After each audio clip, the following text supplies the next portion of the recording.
Hi guys, welcome back. In this video we are going to go through how to create a card in Affinity Designer. So the very first thing you need to do is go to File and New. I'm going to change the type to print, and then I'm going to change the document units to inches. Here in the US, it's very normal for our documents to be in inches. I know in other places in the world, like the UK, it's more common to be in millimeters. I'm going to also change the color format to CMYK. You may want to check your printer first, depending on where you are having it printed. I know certain places like RGB, however, most printers will prefer CMYK. For the dimensions, I'm going with a standard 5x7 card. So the card itself is 5x7 after it's folded. So in the width, you want to change that to 10 inches, and the height will remain at 7. Your DPI needs to be 300 so that it prints nice and crisp. Go ahead and hit OK. You will notice that Affinity Designer does not include a section for a bleed. If you are printing these anywhere other than your house, you will most likely need to include a bleed on your document. And the reason that you need the bleed is when they cut, it's not always like a perfect straight line, so you need to have your image go over the cut line so that it will still show and you won't have like this big like white gap or the color of the paper showing through. If it's actually like a transparent background, then you don't really have to worry about the bleed, but most of the time you're going to have some sort of color or graphic that's going to hang over the edge of your card. So one way of adding in a bleed is if you go up to your top left, click on Document Setups, go over to Bleed, you can actually add in a bleed. This is where Affinity Designer is a little weird, because if you were to add in your bleed and click OK, it does not change the document whatsoever. You cannot see the bleed. From my understanding, it's something they're working on and will come in the next update. The very best, in my opinion, and easiest way to add in the bleed so you can see it is to change your document size to include the bleed itself. So you could once again go back up to document settings and add in the amount for the bleed. But I want to do one step first to make it very simple and easy. I need the ruler, so Command or Control R, and it will bring in your rulers. If you're not comfortable using your keyboard shortcut, you can always go to View and Show Rulers. I want to make sure that I have my snapping selected, so go to the magnet, click down on it, and then click in your top ruler and drag down to the very top of your artboard, and you will see that red line appear.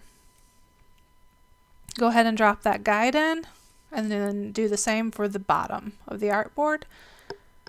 Go to the ruler on the left and follow for the right and left of the artboard. And then the very last guide that we need to put in is at this 5-inch mark. Or if you're creating in a different size, just halfway into your document, you need to drop another guide.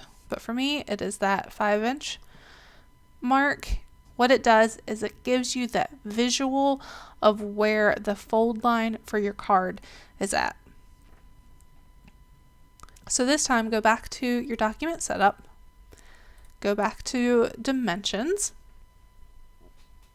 and this is where we need to add in the allowance for a bleed. In the US, it is very common to have 1/8 of an inch bleed on all sides. do check with your printer in case they want a different size bleed. I think that in the UK and Europe, the common bleed is 3 millimeters. So to go in and add this, it doesn't show all sides, so we need 1/8 of an inch on both sides, so it's going to be 0.25, and then add that to your height as well, and click OK. You now see the guides, and it shows you your exact bleeds on the card. Gives you a really good visual for setting up your card. So the first thing I'm going to do is I'm going to add color to the very front of the card by using the rectangle tool. Because snapping was turned on for the guides, it should automatically snap to that very top section at the fold, and then snap again at the bottom right.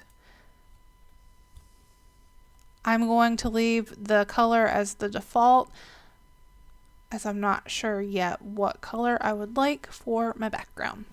I find the ruler really distracting when I'm designing, so I just want mine to not show. So I'm going to hit Command R. So for the front of the card, you could design something specifically just for this card, or you could go on to a place like Creative Market if you have something in mind as a theme, and get either vectors or your transparent PNG files.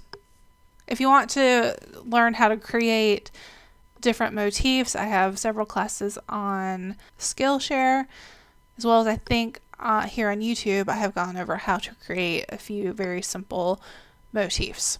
For this video, I'm just going to use some clip art designs that I made for a Christmas paper set that I have on Creative Market myself.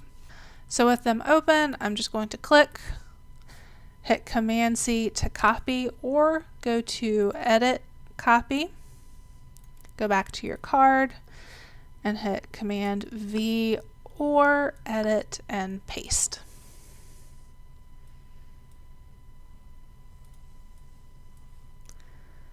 I'm going to scale this down.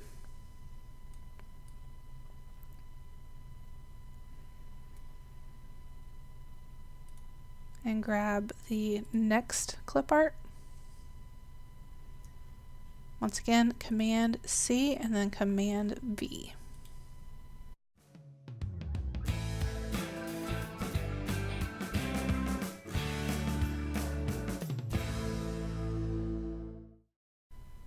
If you already know where the file is on your computer, you can always go to either File and Place, or use the Place Image tool. So all three of these look like they're kind of leaning towards the left. So I'm going to click on the one at the top right, and using my toolbar, I'm going to flip it horizontally.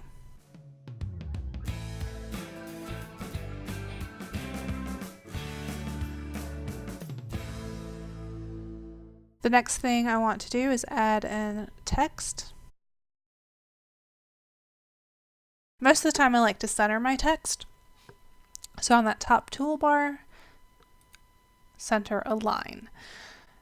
You'll also notice a section to change your font size as well as the font itself.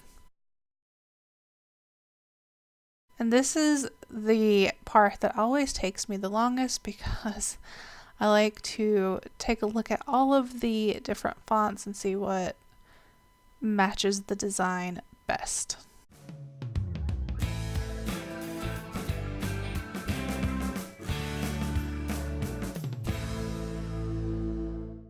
With this card, because the ornaments are obviously more on the hand-drawn look, I want the font to also be more of a hand-drawn look to complement the style. To match the color with the ornaments, I'm just going to click on that eyedropper tool and try to get that darker pink. With the text selected, click on that pink, I don't think I like that, so I'm going to try that darker aqua color. So I like the lighter pink best. For now, I'm going to change that background to the same color as the top of the ornament. And then I want to lighten it just so it's on kind of like the same tone. So it blends in a lot better than that gray did. I think the text would look a little bit better bigger, or slightly bigger. Make sure to not get too close to your cut lines, just in case it does cut in slightly. You want to make sure that your text is safe from being cut. Last thing with the design, we need to add in some string so that these ornaments are not just randomly sitting on the card. To do so, I'm going to use the pen tool. Just click the top of the card and bring it down to the ornament.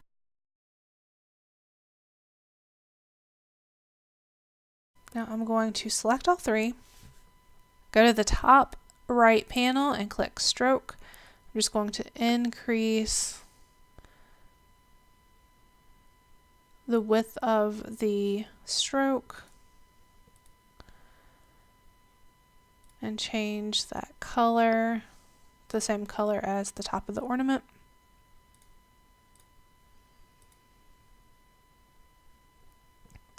You could also use your pencil tool if you wanted to add in any loops. If you wanted something more like that. So when you are done and you know that you are ready to get it off to your printer, if you have anything with a stroke, you need to go to Layer and Expand Stroke. You also need to create an outline for your fonts. This way, if your printer doesn't have the same font, it's not going to revert back to a system font. So go to Layer, Convert to Curves. And you will see if you click on these how it has added points in, and it's no longer a font. Before sending this off, if you are doing this as something to sell on like Etsy or a craft show, make sure to add in your logo on the very back. So now when you are done, you are ready to export and get your card off to the printer. So go to File and Export. Most printers will want your design in a PDF format. So PDF for export or for print. I'm just going to do print so that it is at your 300 DPI. Your whole document, and export. So now you have created your very first card. I hope you enjoyed this video, and don't forget to hit like, subscribe, comment, and share. Thanks, guys.